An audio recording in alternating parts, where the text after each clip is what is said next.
Hey folks, it's Mark Katobri, owner and founder of Enterprise Fitness, and today I'm going to talk to you about supplements. So the first thing is, do we need supplements? Is a common question that I get asked. And the short answer is no, you don't need anything, but I'm guessing if you're watching this video, you probably own a smartphone, and I relate it to the same thing. Do you need a smartphone? Well, no, of course you don't need a smartphone, but it helps. It's convenient. It fits in your pocket. You can call anyone, and you can go on Facebook, Instagram. Hell, you might even be watching this video on your smartphone. So no, you do not need a smartphone, but it's convenient to have one. And I look at supplements much in the same way. So for me, I can't divorce the conversation about supplements and the need for supplements with a conversation around our soil.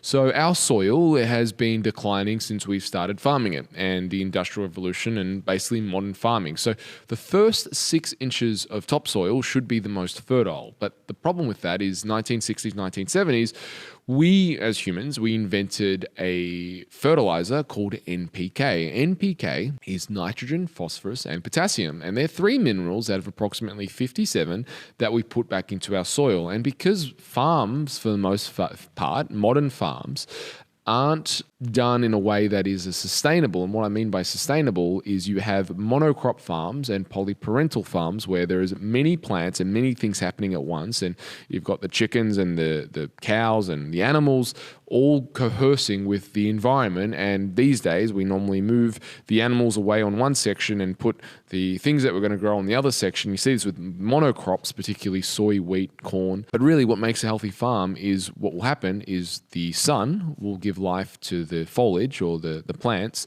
and the animals will eat the plants, and then the plants' feces, manure, will give life back to the soil. And say, for example, cow manure is very, very rich in nitrogen. It's also very, very rich in a bunch of other minerals that would give life to good plant life. So the problem is that when we separate this out and we use NPK, which was part of the Green Revolution, our food looks like it's green, but is essentially more nutritional void. And there have been numerous studies and food analysts of looking at things like oranges from vitamin C in oranges rather, and finding that the vitamin C in oranges is almost unmeasurable. And then the other thing we've got to combine with that is we've dumped over 85,000 chemicals in our environment since World War II.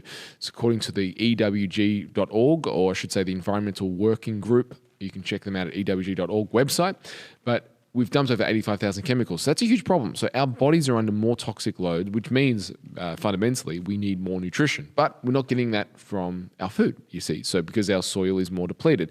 Now you might say, well, I buy organic. And look, I buy organic too, because if more people can buy organic, then we're going to lower the price, supply and demand of organic. But for the most part, how are we going to make up that gap? Well, supplements. And the biggest thing about supplements, you can't just go to any old supplement store. You can't go to your supermarkets or your over the corner supplement store to get your supplements. You really need to be in the know. And I'll give you an example. So a lot of people will buy an oxide form of their supplement. So they get magnesium oxide. But magnesium oxide is unabsorbable, or magnesium carbonate. They're not good quality. It needs to be chelated with an amino acid or an amino acid salt, for example. You'd want more like a magnesium glycinate or a fumarate or an orotate, because it's going to be better uptaken by the body. So when people say that supplements are a waste of money, it's usually they're taking the wrong supplement. So my take on it is you really want to work with a healthcare practitioner, someone like a naturopath or one of my team here at Enterprise, where we're stocking the highest quality grade supplements, the pharmaceutical grade supplements that basically are formulated in a way that your body can uptake and really utilize. And people often, they take the right supplements, but they take poor quality forms. And another example of this would be fish oil.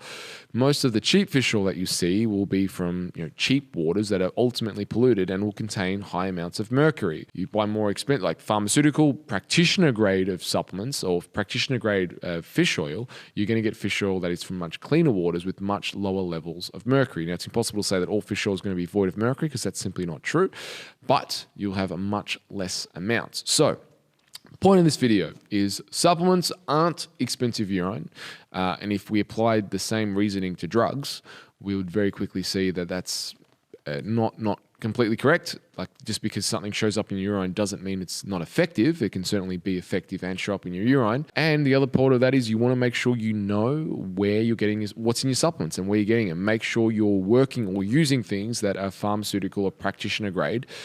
It's worth it. It really is. So I hope you've enjoyed this video. Until next time, train hard, eat well, and supplement smart.